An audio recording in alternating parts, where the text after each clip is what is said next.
למטה.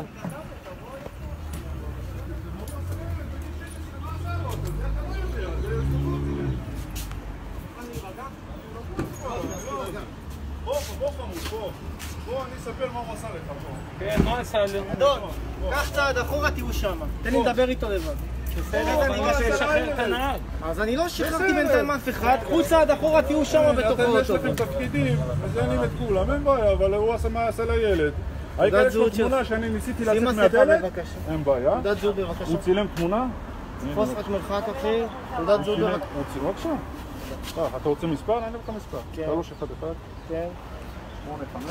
אל תלך כמוך, לא מצטער. כן. 311, 85, 6686. טוב, אתה מוכן עכשיו להירגע ולנשום ולהגיד לי מה קרה? לא, אני אגיד לך חבר. רגע, אתה הבן שלו? לא.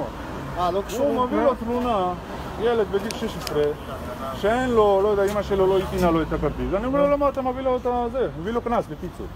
מה זה אז על זה, קנס. על שלו, שהוא לא ניקף. ילד בגיל 17, 16. אני אומר לו, למה אתה נותן לו קנס? תגיד לו, פעם הבאה תנקף פעמיים. זה אתה לא צריך להתערב. פעם הבאה תנקף פעמיים. לא, כאב לי, בגיל 16, ילד בגיל 16. מזה התחיל כל הוויכוח, בסדר.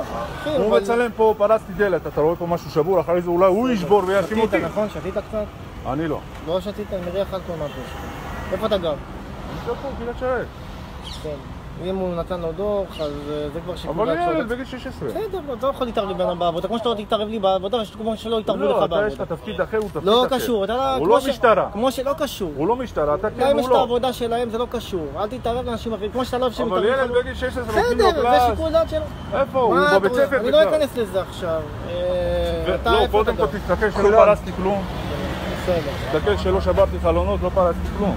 בסדר. רק על זה תסתכל, אחרי זה הוא יכול לשבור, להאשים אותי. מה תעודת זהות? 3-4.